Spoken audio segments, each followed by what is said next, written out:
I also think keeping like manifesting, like keep telling yourself, these things over and over and like But put the work into that because it's yeah, not yeah, only telling yourself, like you you're have right. to go for You it. have to go for it. Like, But I think and if even if you're just thinking it and saying it and repeating it, it helps your body, like your physical body, believe that you do it.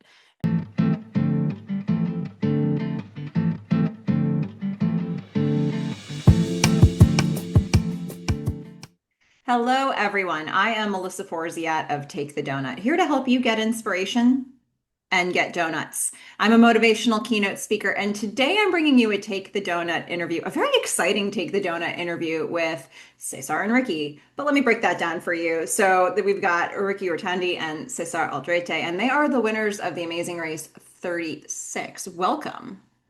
thank you. Hi, thanks for having us. We're excited to chat with you again.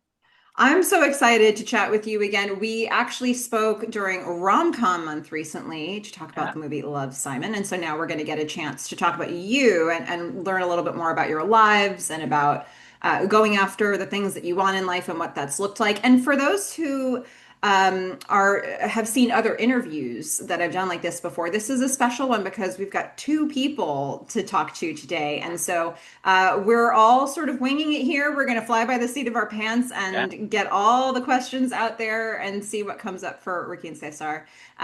But first, before we get into anything more serious, I've got to ask, what are your favorite donuts? Oh, see, mine was very easy. Like I knew right off the bat. Boston cream, like super classic. Love the chocolate, love the cream. It's like I think I've loved it since I was a kid. We were talking a little bit earlier about it because I'm like, what is my favorite? It's like when people ask me like, what is your favorite dish to cook? Like I'm a chef, so I was like, it depends on the day, like it depends on the situation. I mean, it's just, it depends on the place, But like, I think something that I really enjoy, like, it's like the maple bars. I really like them. Like that's something that I did not grew up as much with. But then like seeing them on like the traditional American like donut place, Mhm. like it's one of like and not everywhere they have them. So when they have them, like that is what I get excited. And I'm like, yep, I'm going for that one. And if it has bacon, hey, it's an added thing for me.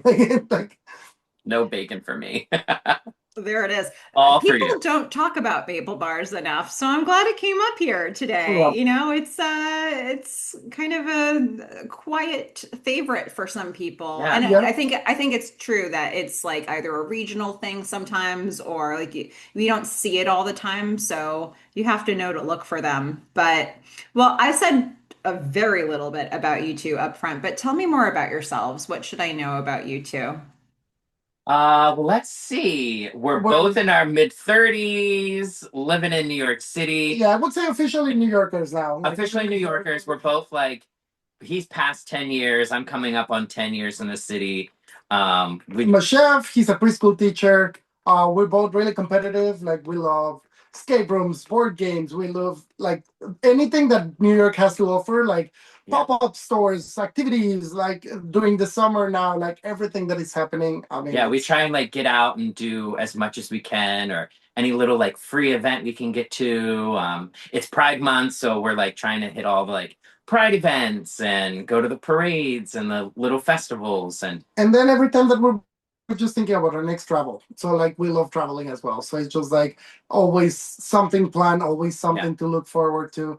Um, I didn't travel a lot as a kid, so when I was going to be an adult, I was like, I want to travel, and I didn't really do it until I met Cesar and was like, he was like, come on, you got to travel, and I was like, okay. So my we had that approach like that Ricky was like, how do you travel that much? Like how do you like yeah, how can you afford it? And this is a question that we get often. And it's like, how do you afford traveling that much? When you put it as a priority, like we might not eat out that much, or we might not order in food like as much, or yeah, like we could put other things aside so we can so make we can traveling travel. as a Yeah, priority.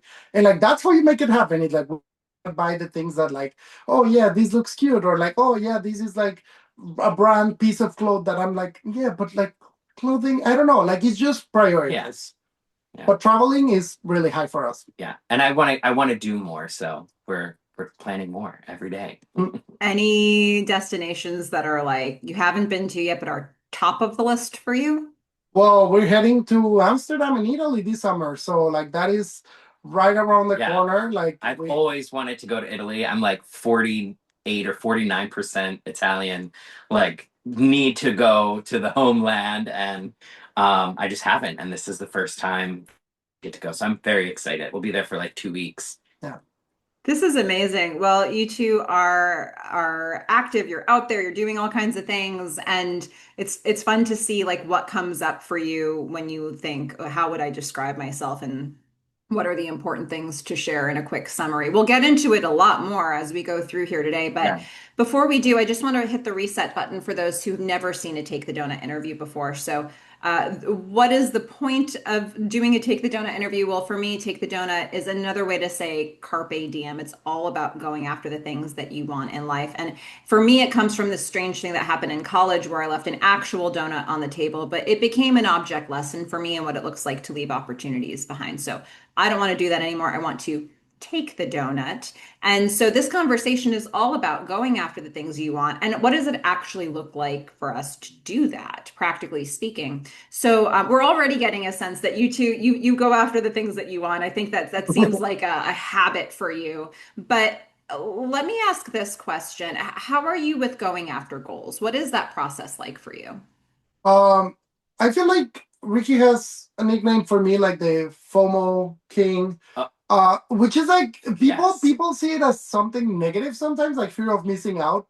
Um, it's too like I mean I'm just like putting it in story, but I do like having that these like sort of checklist of things that I want to do, and like Yeah. if I see something that um I want to enjoy and I want to do, like we make it work. And again, it's like how you organize your priorities, and like Hmm. it could be like even sometimes like look like three activities in one day that they might be exhausting, but like we are like we trust in like that communication of being like, hey, like let's make it, and like let's just like Yeah, and I think for us, like setting a goal, um, we talk a lot. Like I think a lot sometimes people do better if they like write things down, or there's like a physical checklist, or like um I in a past relationship, my partner, he was like, we have to make an Excel sheet and da da da and all this. And I was like, whoa, that's too much. And we don't organize ourselves in that way, but a lot of like verbal communication of like, okay, in this year, like 2025 for us, the goal is like travel. And then we like kind of like can chip off some of those things. I think for me, like setting up those goals sometimes feels scary. You're like, oh man, how am I gonna get to this goal? How am I gonna accomplish all that I want to accomplish?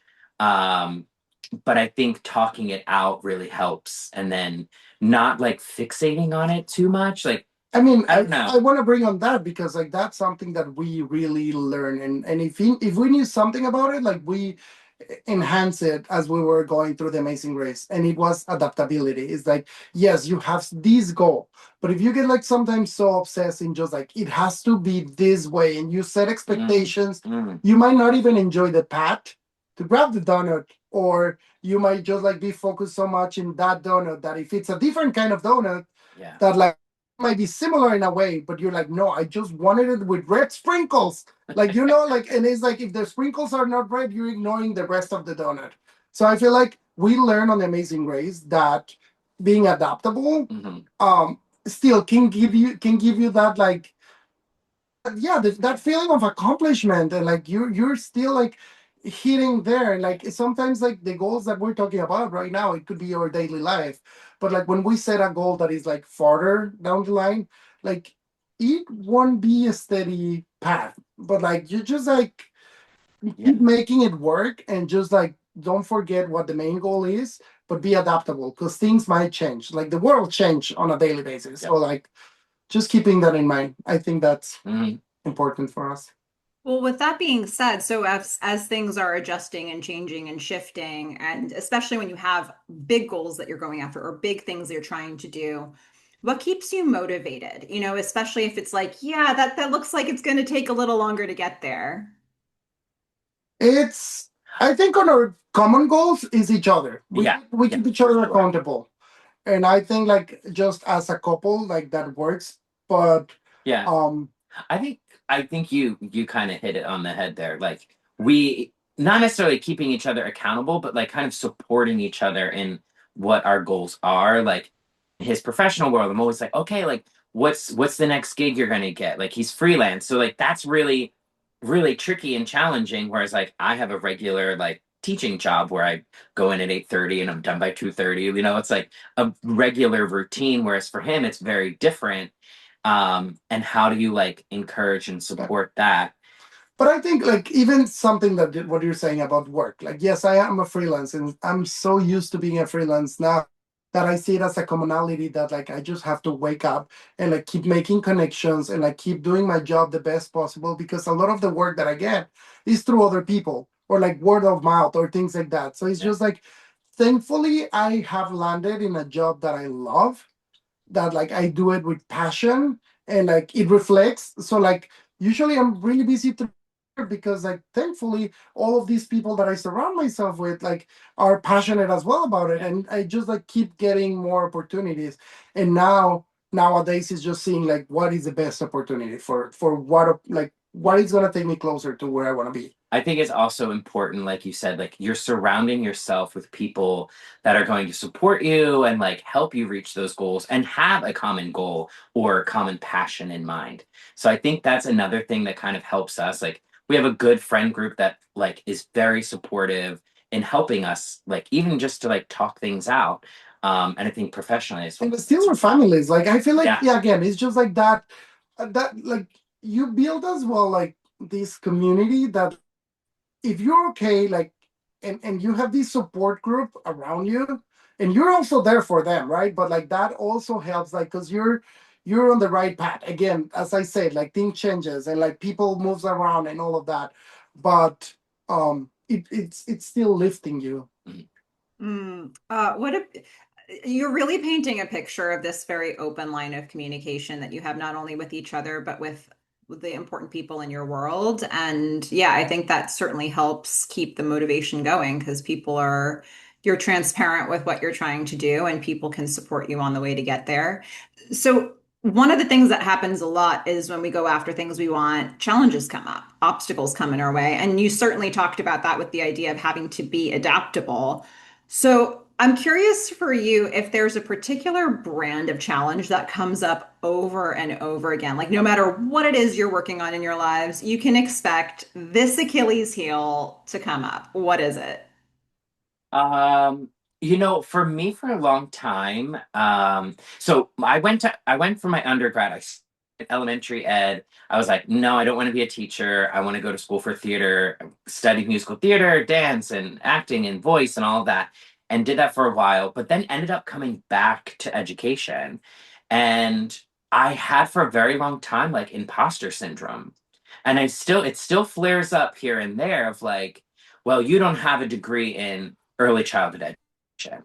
But I have like 12 years of experience in the classroom. And it took me a while, and just in the past couple of years of like really felt that like, okay, no, like you are capable, you Yeah, are qualified for this. Like you have the knowledge, you have like the yeah. I mean, experience. And so for me, that like imposter syndrome sometimes like creeps in and says like, well, no, you can't go for that next position because like you don't have this but again, this is where it comes education again, background. the people that you have around you. Yeah. Like, because that is the people like in the reminder, and like at least having that communication, like you can be open about like, hey, you know what, I'm feeling this way.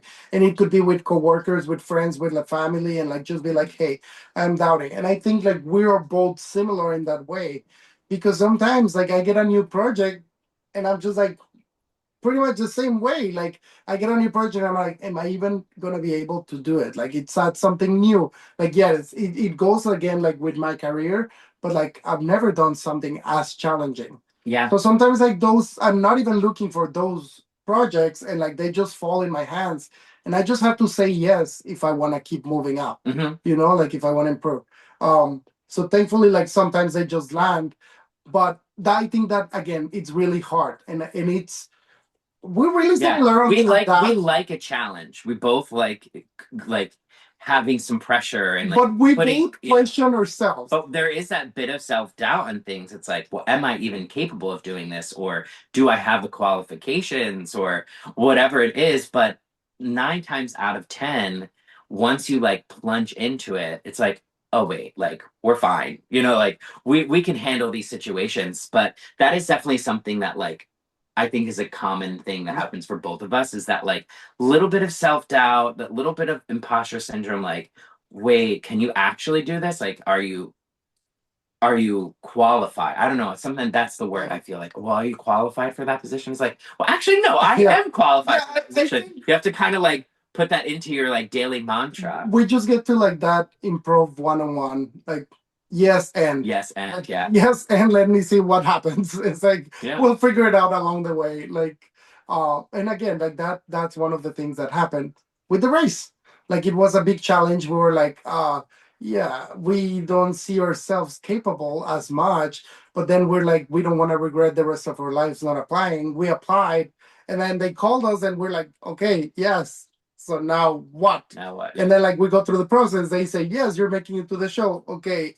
Now the picture is getting bigger. The challenge is getting brighter. Like you have to organize your life for a whole month, something that you have never done. You have to give up your phone for a whole month. And it's like, what am I doing? What Which am I was putting quite myself? lovely, actually. Exactly. No phone for a month. I was like, oh no, I loved it. Take it again. But Take it, yeah. but that was like one of like the or big example of something that like we just saw it as a challenge, and like yes, it starts getting scary, but it's just like keep going.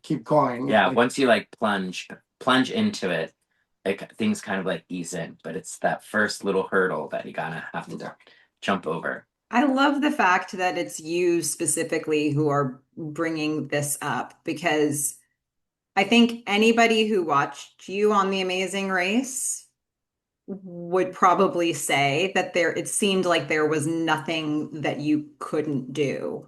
Like being thrown all kind, who knew what you were going to get day to day? And I think as somebody watching the show, it was like, yeah, they've got this, like with every single thing. So I think it's especially important for you to have said, yeah, if the feeling of actually being capable is something that you question, because if it's like that for you, it could be like that for anybody. So it's sort of yeah, it's so interesting that that was a word that you brought up again and again in your answer. Yeah, I mean, for the race, we didn't expect going in to perform how we performed. We were like, we know we're competitive. We know we're gonna like give it our all. And like, I trusted him on many things. He trusted me on many things. Like, we were confident in a lot of things, but we were not like 100% confident that we were gonna get far. And then we saw everybody else in the lineup. You always compare yourself to other people, like subconsciously, right? And we're looking at all these like really strong teams, and we're like, wow, like yeah, I hope we do well. Yeah. And I think once we were like we said, like once you're into something, we kind of like put our whole selves into it. And that kind of like that does kind of go away, but there is that like It was a good practice for daily life because on the race we went on like we're big board game people, like we love a good game, and part of that was training for it. We studied what the race was like as much as we could, and I think if we fell into something was that every challenge on the race is made for absolutely anyone to be able to accomplish it. Yeah. It might take you 30 minutes or less, or to like 6 hours and maybe feel coming and eliminating you, right? But like the thing is not giving up, and like most of the time everyone makes it, and it's rare when Phil comes and tell them like, hey, you're eliminated on the spot. So having that in mind, we arrived to the race thinking everything is accomplishable by for anyone that is on this lineup, and that includes us. It might take us a little longer, but the moment I think leaving those expectations and just like arriving with the mentality like everything is accomplishable, it was a great example for life, because on our day-to-day lives we're not like that. We're like I have major anxiety. I'm always like, yeah, this could work, but it also could happen this. every variable like, possible. He's like, it's like Doctor Strange over here, like Marvel, like it's like thinking of all the possibilities. But I think we learned that lesson of being like, everyone can do it. It's just like how Yeah. like it might take me a little longer, but it is accomplishable. Yeah. So what else do I want to do? And then just committed to it and like keep doing it. Mm. So, as people who have achieved a lot in your lives, I'm curious where you're going to go with this answer. So, this could be a personal or professional answer, but what would you each say is the biggest donut you've ever taken? And that could be biggest thing you've said yes to, biggest opportunity you've gone after, biggest donut you've taken. Do you mind if I go first? You go first. I think for me was moving to New York. And I'm just gonna like try to keep the answer short because there's a lot in there. A lot of Because it history. was not only moving to New York, right? I grew up in Mexico. I'm originally from Texas, lived in border cities until I was 7. Then I moved to Mexico. Went to college over there, uh, finished college, moved back. So now I'm living in Cape Cod for just a season. And I'm saving money because suddenly I decided that I wanted to move to New York and give it a try. Um, I thankfully saved a good amount of money, moved to New York, and arrived here only with a job interview at a restaurant that I liked. I made it to the restaurant. I did a stage, which was one day doing a trial. And the chef is like, "Well, I'll call you." So I'll call you is like, okay, and now I'm in New York. Awesome. I helped a friend thankfully helped me to find an apartment, and I'm like, now what am I gonna do? So that moment, like I was like, yeah, like everything crumbled. Like now I'm here and I have like certain amount of money, and it's just gonna not gonna happen. Um, and I end up like applying to a bunch of jobs, but one of them was a 3 Michelin star restaurant, and it's like 3 Michelin star is like high end category, like like top 50 restaurants in the world, things like that. Um, and it was like extremely scary because at that point I wasn't fully confident of my English. I wasn't fully confident of my skills, and I really wanted it. And I just went and I did another like um, internship like for just one day for them to see, and they're like, "Okay, we'll call you." To this extent, like I had 2 jobs that they wanted me pretty much. One was going to tell me yes the day that I was supposed to start at the other one, but not no confirmation. So I ended up canceling on the not so nice one, and going for the 3 Michelin star one. I think to all of this, well, this is the base, but now is my feelings, like how I felt at that point, because I really thought that I was not going to accomplish any of that, like living in New York, working at a 3 Michelin star, and like doubting myself on every single aspect of my life, right? But I think just putting the thought in my head helped like for everything to work out. For the moment like to getting to New York, getting to meet this new friend that helped me with an apartment because it was an acquaintance from other like it's just like everything felt like it fell in place. But it was because I did have that drive and that mentality of like I'm gonna make it to New York and then I'm gonna succeed. And it might take me a long time, but like thankfully I fell on that path within 1 month, and I'm just so proud because like yes, it was a universe, it was everything, um, but it was me not giving up and not freaking out and just like and that happened almost 13 years ago, and I'm just like again, if I wouldn't have done that, I wouldn't have these that I have right now. Yeah. Your life would have been completely Yeah. different. Yeah. I mean, so much bravery, so much courage, and it's courage is a day by day thing with a story like that. It's like you wake up every day, you're like, okay, what has to happen today? You Mhm. know, but it's you can look back and you can tell it as this one big story, but I can only imagine what that felt like in the middle of it. And it's amazing. It's amazing that you can speak to that start that you had in New York. It was yeah, it was something crazy. It's But very again, inspirational. I wish when I was in my early 20s I had the same like drive to just like go to. I always wanted to live in New York. Like I remember coming here for like school trips. I lived like kind of like in Philadelphia area, so it wasn't like far, but I wanted to live here and I never really like took the plunge until I had someone with me to kind of like help move financially because by like for me finances was like a big thing like going to college. I put myself through college. It took me 5 years, but I finished, it's like, everybody has a little bit of a different journey in that way.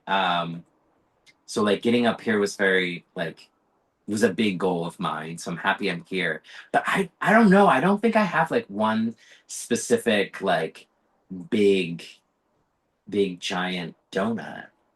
I mean, Trying you to think. you don't have a couple. I 'Cause have it's like again, it's like the minimizing of the experiences that you have. yeah. Like at some point, how many jobs were you used to have at one time? Like, and that Yeah. is I because mean, when I was in my undergrad, I had four or five part-time jobs. Like I was literally working like as a nanny in the morning from like 6:30 a.m. to like 8 a.m., 8:30 a.m. And then I'd go to class and then I'd work as an assistant director for, productions at my old high school. And then I'd work at a retirement home and then I would go to rehearsals and it was and I like, find all of this fascinating because he would do this in like one day, and like when he tells me about it, yeah. it's like And then you I'm really home, wanted to like improve your life. You really wanted to get you to your goals, and Yeah. like it's like we tend to minimize what we do because now we see it as normal. Well, Like we also, do it so often. this was, oh my God, 11, 12 years ago. That's So what I'm saying. feels It's like very, you. I've had a lot of growth since then, but that was a really big time in my life where like I was trying to piece my life together. I was like figuring out like my my queer identity, like who I was. Was I gay? Was I not? Like, and then college, I switched my major like three times. I transferred schools. So like really just trying to like figure those things out in my 20s. And I do remember being like mid 20s. I was like, man, I can't wait till I'm 30. Most people like dread 30. And I'm like, I can't wait till I'm 30 and I have things figured out. And like I was waiting and I Yeah. was waiting, and finally 30 came around, and like we met each other, and I was like, okay, wow, like this is that stability. But yeah, I think part of me is I like to just take whatever opportunity and have a low expectations. Something in my mind says like the higher the expectations, the higher the letdown. Um, which so it's like in certain situations, like don't expect like maybe it's the pessimist in me, but I am very optimistic. But the He pessimist, is really optimistic. the realistic person in me says like, just do this. Don't expect like this grand outcome. Um, yeah, and I think I just kind of take these opportunities and see like what happens. It can be really interesting to look back with this specific question, I think, because especially if you consider yourselves like adaptable people that are constantly moving through situations, trying to figure out where you need to be, it can even be hard to isolate what one donut from another. Yeah. To even answer the question. So I do think it's an interesting exercise to go back and try to answer the question and see what comes up. Yeah, And I mean, my goodness, there's so many things in there in what you just said. And so like, I mean, Cesar obviously has this like very like movie, cinematic story. yeah, But I think there's also something to be said for like sometimes there's a lot of things converging and the question of is something your biggest donut if it happened a really long time ago and it was formative versus something now that maybe would be an actually like more uh impressive looking donut to other people, but it's just because you've got momentum now and you've got hmm more like more of a reputation, so it can be hard to know which the bigger thing actually yeah. And it is. was kind of interesting because you pointed out things that like you thought was like, wow, this is amazing. This, and I'm like, yeah, it is what it is. Like, and I think the opposite as well. Like you like going through this big journey, like that's incredible. So I think also like taking an outside perspective or getting an outside like opinion or viewpoint is also like really helpful. Like that just made me feel really. I was like, yeah, like I worked really hard in my 20s, like to get where I am. So It's like, something that I admire and I value, and like even when we first started dating and like we're getting to know each other, it's like whoa, like this is a hard worker person that likes and like going for their goals, and like it doesn't matter what, like they won't stop, and like it like like yeah, yeah, like, yeah. we're partners But already, sometimes you like forget, like you get in these motions and you forget to like remind yourself, like, oh, this is a big moment. yeah. Oh my goodness. Well, you have been saying this a little bit along the way, but is there a donut that you two want to take right now? Oh, I think I think our biggest one right now is travel. We've we've my country count is going up and up every year, which I'm very excited about. We were in Japan early this year. We were in Mexico City. Um, yeah, Amsterdam and Italy, and I want to go to South Africa. I want to see the world. So I think that's like our main focus right now.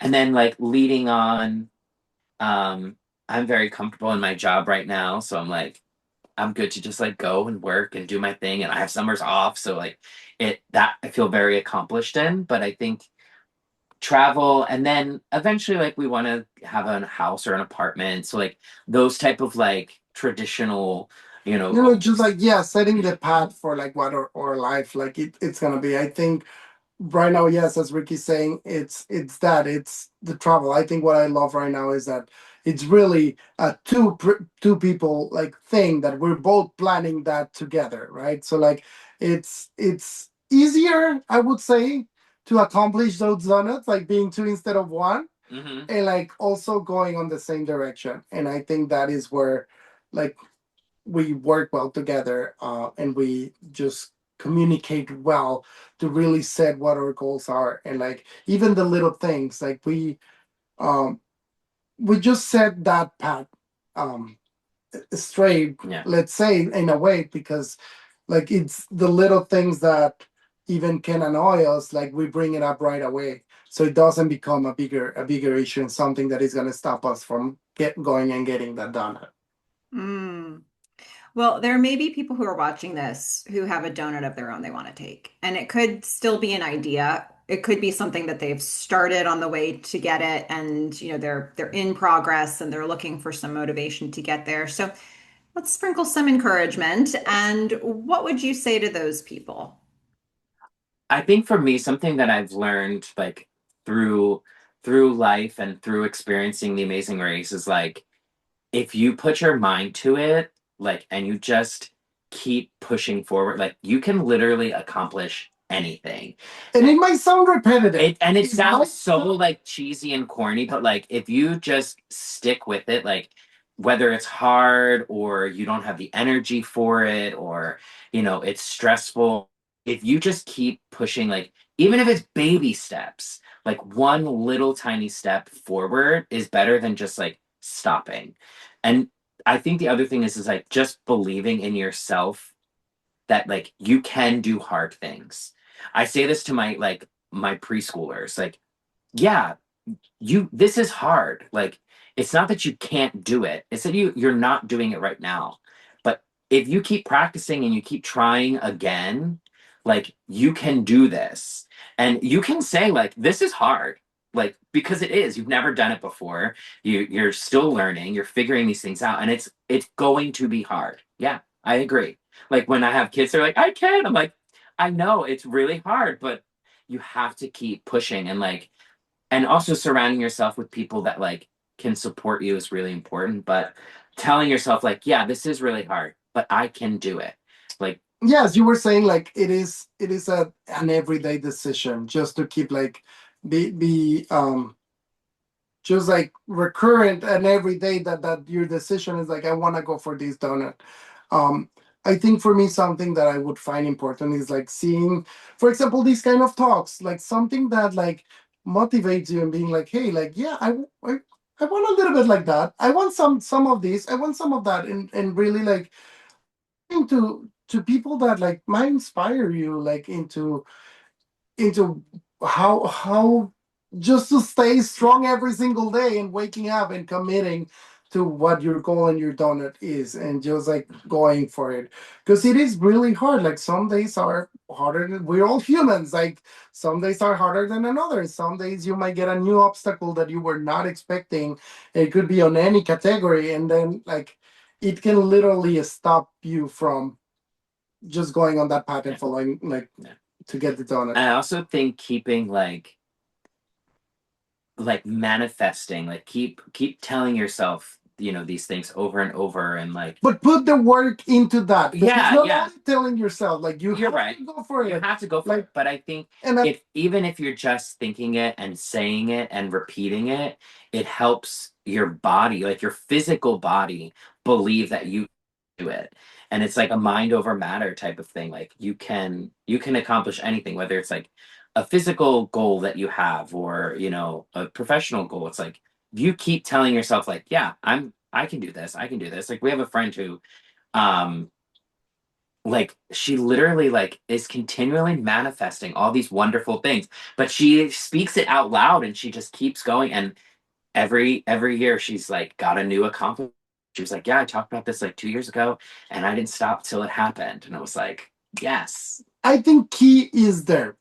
She didn't stop until it happens. And I'm just making like a really, really strong statement here because it's not only about just saying it. I think Yeah, you do have to put the work every single day. And like it's the dream, it's the goal, it's the donut. But if you don't put the work, you might as well not start falling the pieces. And I want to put an example out there. We meet a lot of people that are like, hey, I love the Amazing Grace. It's a show that I would always wanted to be on, and with my dad, with my fiance, with whomever they are, right? And the first question is like, have you applied to the show? And the answer usually is no, I have not. And then at that point, I turn into like, well, if you were waiting for a sign, this is a sign. And like, and that's why I feel like it's important to like look for people that motivate you, that like picks you up, and like, especially if it's in a certain category. But I bring this as an example because it happens a lot. And like, it's if it's your dream, really, you have to put the work Yeah. into getting in there. And like we have seen like in the show as well, like some people that have applied for 7 years, 12 years, and like they end up making it, and like making it far, and doing a good job and getting something out of there that it might have been 12 years in the process, right? Or something like that. But they did not give up. And again, as I was saying earlier, like for some people it might take a little bit, for some other time might take a lot. But like until it's not something that really gets you out of there, until Phil doesn't come and tells you you cannot continue, like just keep going. Yeah. And I think that's the most important part. Those are the sprinkles that we have to share. I mean, if people don't feel fired up listening to that, I don't know what to tell them. That was so great. For those who want to follow you on your journeys and maybe keep up to date with the things that you have going on with these donuts that you're taking, where can they find you to? What link should I put in the description? We are on mostly Instagram. Yeah, I think that's where we're more active. Yeah, most active there. Mine's just Ricky Rotandi. His is César Aldrete, and then César ALD. ALD. There you go. You could type in the whole name and it'll be there. And then we have a joint account. And if you struggle typing César, just do Ricky and start writing it. And I Ricky and César. Yeah. And like, that's and our choice. what else? What else do we have going on? We're doing a fundraiser event in December. We're raising money for the Trevor Project. And then with Over the Edge. Over the Edge. It's like a big organization. They do lots of fundraising for different charities. So we have that going on. And then our trip. We're gonna be sharing a lot of stories about Italy. We have a YouTube channel where we usually recap the events as well, Ricky and César. So like that's Where in Italy are you going, by the way? We're going south. We're going to Bari. Bari. Yeah. And then Amsterdam. So like, yeah, we're really excited. We'll be there for like 3 weeks. I can't wait. So good. Oh my goodness. Well, everybody, be sure to check out those resources. And if you liked hearing Ricky and Cesar's story, which of course you did, be sure to like and subscribe on this video because there's so many inspirational interviews still to come. But in the meantime, Ricky and Cesar, thank you so much for taking some time and talking with me, talking with all of us about what it looks like to go after the opportunities you want in your life. Yeah, thank you so much for having us. Blast. Yeah. Okay, everybody, you know what to do. Go out there, get inspiration, get donuts. Bye, everyone.